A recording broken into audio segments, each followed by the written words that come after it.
Everyone welcome back to my YouTube channel. तो आपको याद होगा हमने एक फाइनेंशियल टर्म की सीरीज स्टार्ट की थी। हमने डे 1 से डे 7 तक कवर किया, लेकिन उसके बाद मेरा कुछ हेल्थ इश्यूज चल रहे थे जिसकी वजह से हम वो सीरीज कंटिन्यू नहीं कर पाए।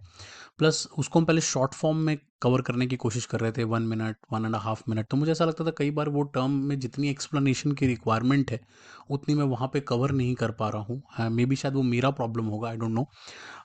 बट तब मैंने अब डिसाइड किया है कि हम थोड़ा सा लॉन्ग वीडियोस बनाएंगे, लाइक 4 to 5 मिनट्स की वीडियोस बनाएंगे, ताकि हम किसी भी टर्म को अगर पिक कर रहे हैं तो उसको अच्छे से समझें कि वो टर्म क्या होता है, उसका प्रैक्टिकल एग्जाम्पल क्या है, और सब कुछ उसमें कवर करने की कोशिश करेंगे। और जब धीरे धीरे हम इस सीरीज में आगे बढ़ेंगे तो एक अच्छी प्लेलिस्ट तैयार हो जाएगी जो उसको आप शुरू से अंत तक देख सकते हो और फाइनेंस के हर टर्म को डिटेल में समझ सकते हो।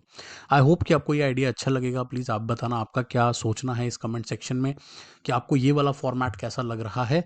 और पहले पूरा वीडियो देख लें फिर कमेंट करना, ठीक है। तो लेट्स बिगिन। आज हम जिस टर्म के बारे में बात करेंगे that is called variable reverse repo rate. अब ये होता क्या है इसके बारे में बात करते हैं। अब वेरिएबल रिवर्स रेपो रेट, जिसको हम वी ट्रिपल आर भी कहते हैं, is a tool used by reserve bank of India to absorb excess liquidity.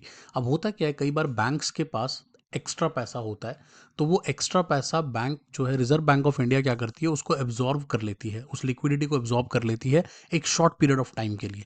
इसका क्या बेनिफिट होगा हम इसके बारे में आगे बात करेंगे, बट अभी के लिए आप इतना समझ सकते हो कि ये वो टूल है जो कि आरबीआई यूज करती है एक्सेस लिक्विडिटी को कम करने के लिए, ठीक है, और शॉर्ट पीरियड के लिए ही यूज करती है इसको।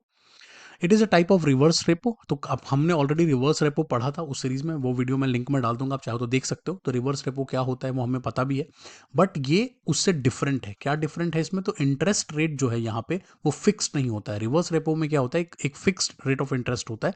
यहाँ पे ऐसा नहीं होता, यहाँ पे वो ऑक्शन के थ्रू डिसाइड होता है, and that is the reason why इसको वेरिएबल रेट बोलते हैं, ठीक है।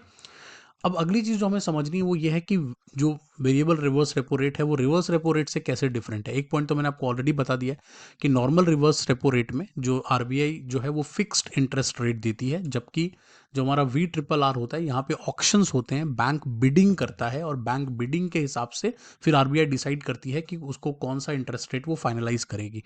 तो यहाँ पे वो वेरिएबल होता है, ठीक है।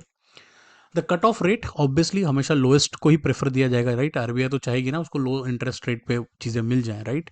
तो इस कारण से वो कट ऑफ जब आता है सभी बैंक्स की तरफ से, उसके बाद वो डिसाइड करता है। हम एग्जाम्पल के थ्रू इसको समझें। अब समझते हैं, इसका एक रियल एग्जाम्पल लेते हैं और उसको फिर डिटेल में समझते हैं कि वो एग्जाम्पल में क्या होता है। तो आप समझ लो कि 5 बैंक्स हैं और उन पांचों बैंक्स के पास एक्स्ट्रा मनी है जो कि आइडल उनके पास पड़ा हुआ है, राइट। अब आरबीआई चाहती है कि वो इस एक्सेस लिक्विडिटी को कम करे, क्योंकि इन्फ्लेशन बढ़ सकता है, राइट। तो उसको इन्फ्लेशन भी कंट्रोल करना है, right, and that is the reason why वो हमेशा इस प्रोसेस को करती रहती है। अब यहाँ पे मान लो आरबीआई उनको क्या बोलती है, आरबीआई कहती है कि भाई I want 1 lakh crore in for 7 days. वो कहती है भाई इतना पैसा मेरे को अगले 7 दिनों के लिए चाहिए। I want fix the interest rate, मैं कोई फिक्स इंटरेस्ट रेट नहीं रखूंगी। You tell me the rate, आप बताओ आप किस रेट पे मुझे देना चाहते हो। अब डिफरेंट डिफरेंट बैंक्स अपना प्रपोजल बिड सबमिट करना शुरू कर देते हैं। बैंक ए कहता है भाई मैं 20,000 करोड़ दूंगा आपको 6.40% पे, जबकि बैंक बी कहता है मैं आपको 30,000 करोड़ दूंगा 6.45% पे। Bank C 25,000 crore at 6.5%, bank D 15,000 crore है 6.6%, और बैंक की 10,000 करोड़ कहता है 6.55% पे मैं आपको दूंगा। तो सभी लोग अपने अपने बिड्स डाल देते हैं टू आरबीआई।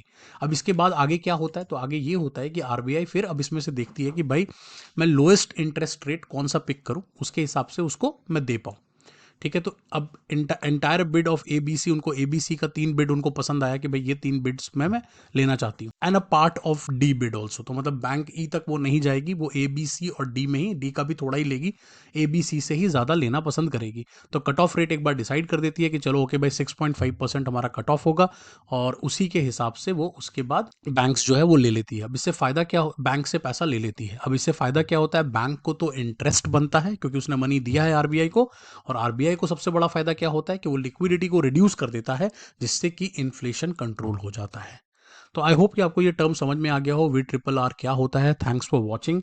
इस सीरीज को होपफुली आप पसंद करोगे। अब हम लगातार इसको कंटिन्यू करेंगे, और आप प्लीज़ कमेंट में बताना आपको ये वाला फॉर्मेट कैसा लगा। आई होप कि ये थोड़ा ज़्यादा डिटेल्ड में था, कंफर्टेबल था पढ़ाने में भी मेरे को, और आपको भी डिटेल में समझने में मजा आएगा। और एक पॉइंट मैं आपको और बताना चाहता था कि ये सारे नोट्स मैं फ्री ऑफ, बिल्कुल फ्री आपके टेलीग्राम वाले चैनल पे अपने अपलोड करूंगा, तो आप ये वाले सारे नोट्स वहां से ले सकते हो। तो टेलीग्राम चैनल को ज्वाइन करना मत भूलना, उसका लिंक डिस्क्रिप्शन में मिल जाएगा। Thank you.